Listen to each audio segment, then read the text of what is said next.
یہ صدائے حریت جموں و کشمیر ہے۔ تازہ ترین خبریں سنیے۔ مزاحمت یوتھ لیگ نے مقبوضہ کشمیر میں جاری کیے گئے ایک پوسٹر میں کشمیری عوام سے آج اقوام متحدہ کے دفتر، ہفتے کے روز جامع مسجد، اتوار کو لال چوک، پیر کو عیدگاہ اور جمعرات کو مختوم صاحب کی طرف مارچ کی اپیل کی ہے، جبکہ منگل اور بدھ کو لوگوں سے اپنے متعلقہ علاقوں میں سول کرفیو کی اپیل کی ہے۔ مزاحمت یوتھ لیگ نے حق خود ارادیت کے حصول کی جدوجہد کو ہر قیمت پر اس کے منطقی انجام تک جاری رکھنے کے عزم کا اعادہ کیا ہے۔ مقبوضہ وادی اور جموں کے مسلم اکثریتی علاقوں میں مودی حکومت کی جانب سے جابرانہ پابندیوں کا آج 75واں دن ہے۔ ادھر بھارتی لاک ڈاؤن کے باعث کشمیری عوام کی زندگی بہت ہی مشکل ہو گئی ہے۔ قابض انتظامیہ چند روز قبل بحال کی گئی پوسٹ پیڈ سروس کو دوبارہ بند کرنے پر بھی غور کر رہی ہے۔ کشمیری عوام کو طاقت کے بل پر نماز جمعہ کی ادائیگی سے روکا جاتا ہے۔ 5 اگست سے جامع مسجد سری نگر سمیت مقبوضہ کشمیر کی تمام مرکزی مساجد اور خانقاہیں بند پڑی ہیں۔ سینکڑوں کشمیری نوجوان گزشتہ روز سڑکوں پر نکل آئے اور کرفیو توڑ کر پازل پورہ بیج بہاڑا میں شہید نوجوان کی نماز جنازہ میں شرکت کی۔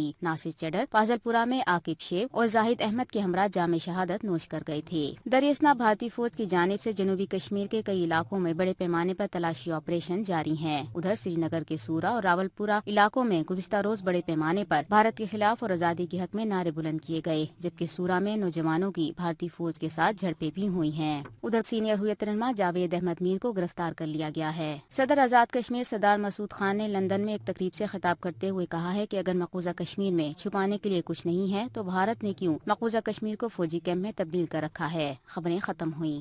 بھارت سامراج بین الاقوامی سطح پر مقبوضہ کشمیر کے حالات پر پسپائی کا غصہ معصوم شہریوں پر نکال رہا ہے۔ اس سنگین صورتحال سے بھارت سرکار اور بھارتی میڈیا اپنی عوام کو مکمل بے خبر رکھنا چاہتی ہے، لیکن بھارتی عوام حقیقت سے بے خبر نہیں۔ ایک مسلم بھارتی طالبہ خواتین کے اجتماع سے کیا کہتی ہیں، سماعت فرمائیں۔ کشمیریوں کو لاک ڈاؤن کیا گیا ہے، ان کو ڈیموکریٹک رائٹ تو کیا بیسک نیچرل ہیومن رائٹ سے بھی ان کو محروم کیا جا رہا ہے۔ انٹرنیٹ بند ہے، فون بند ہے، یہاں تک کہ مسجدوں میں جانا تک منع کیا گیا ہے۔ سننے میں تو یہ بھی آیا ہے کہ اگر سے میت ہو جاتی ہے تو دفنانا بھی مشکل ہو چکا ہے۔ ایک طرف سے کہتے ہیں کہ آرٹیکل 370 کو نکال کر انیہ ہندوستانیوں کی طرح کشمیریوں کو بھی پورا ادھیکار دیا جائے گا۔ ارے کہاں مل رہا ہے ادھیکار؟ ارے خوف کیجئے ان مظلوموں کی ہائے سے، کہیں قدرت کا قہر تم پر نہ برس پڑے۔ اور اب تو لگتا ہے کہ قدرت کا قہر برسنا شروع ہو چکا ہے۔ جی ڈی پی 8% سے لے کر 5% ہو چکی ہے،